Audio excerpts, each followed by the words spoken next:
जिंदगी भर काम आने वाली 4 मोटिवेशनल स्टोरीज शेयर करूंगा। Story number 1।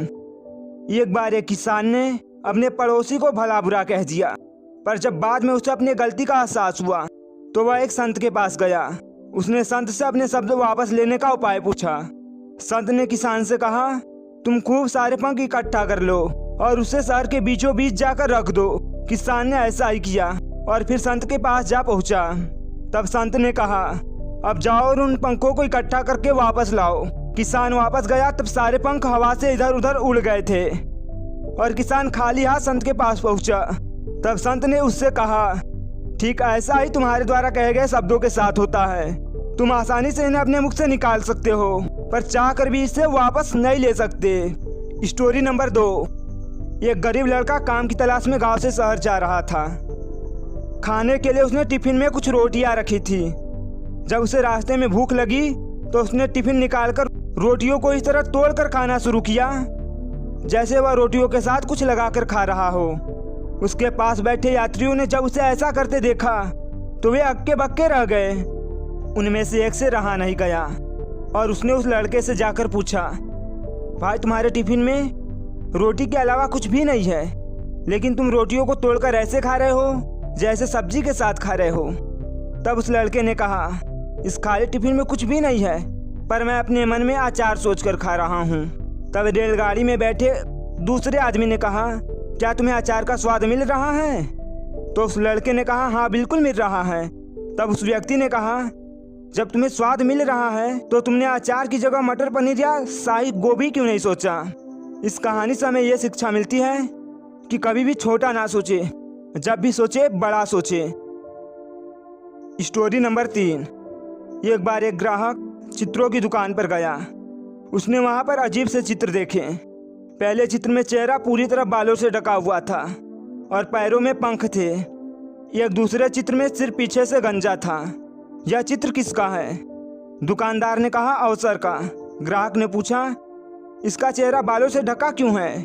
दुकानदार ने कहा, क्योंकि अक्सर जब अवसर आता है तो मनुष्य उसे पहचान नहीं पाता। फिर ग्राहक ने पूछा, और इसके पैरों में पंख क्यों है? दुकानदार ने कहा, वह इसलिए है कि यह तुरंत वापस भाग जाता है। यदि इसका उपयोग न हो तो यह तुरंत उड़ जाता है। फिर ग्राहक ने पूछा, और यह दूसरे चित्र में पीछे से गंजा सिर किसका है? तब दुकानदार ने कहा, यह भी अवसर का है। यदि अवसर को सामने से ही बालों से पकड़ लेंगे तो वह आपका है। अगर आपने उसे थोड़ी देर से पकड़ने की कोशिश की तो पीछे का गंजा सिर हाथ आएगा और वो फिसलकर निकल जाएगा। वह ग्राहक इन चित्रों का रहस्य जानकर हैरान था, पर अब वह बात समझ चुका था। आपने कई बार दूसरों को यह कहते सुना होगा या खुद भी कहा होगा, हमें अवसर ही नहीं मिला। लेकिन यह अपनी जिम्मेदारी से भागने और अपनी गलती छुपाने का बस एक बहाना है। रियलिटी में भगवान ने हमें ढेरों अवसरों के बीच जन्म दिया है। अवसर हमेशा हमारे सामने आते जाते रहते हैं, पर हम उसे पहचान नहीं पाते या पहचानने में देर कर देते हैं। Story number 4। टोक्यो के निकट एक महान जैन मास्टर रहते थे। वो अब वृद्ध हो चुके थे और अपने आश्रम में जैन बुद्धिज्म की शिक्षा देते थे। एक नौजवान योद्धा जिसने कभी भी युद्ध नहीं हारा था सोचा कि अगर मैं जैन मास्टर को लड़ने के लिए उकसा कर उन्हें लड़ाई में हरा दूं तो मेरी ख्याति और भी फैल जाएगी। और इस विचार के साथ वो एक दिन आश्रम पहुंचा। कहाँ है वो मास्टर? हिम्मत है तो सामने आए और मेरा सामना करे। योद्धा की क्रोध भरी आवाज पूरे आश्रम में गूंजने लगी। देखते ही देखते सभी शिष्य वहां इकट्ठा हो गए और अंत में मास्टर भी वहां पहुंच गए।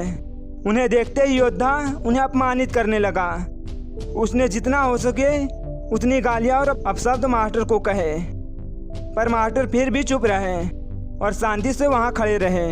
बहुत देर तक अपमानित करने के बाद जब मास्टर कुछ नहीं बोले तो योद्धा कुछ घबराने लगा।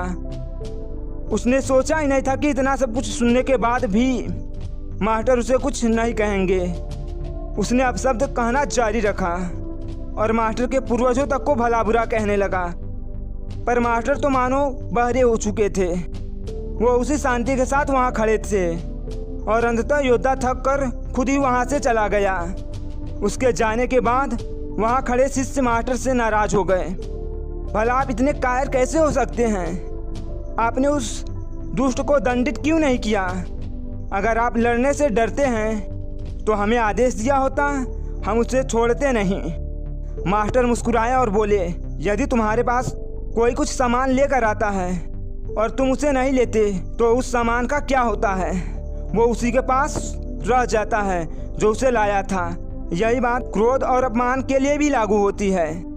जब इन्हें स्वीकार नहीं किया जाता तो वे उसी के पास रह जाती है जो उन्हें लेकर आया था।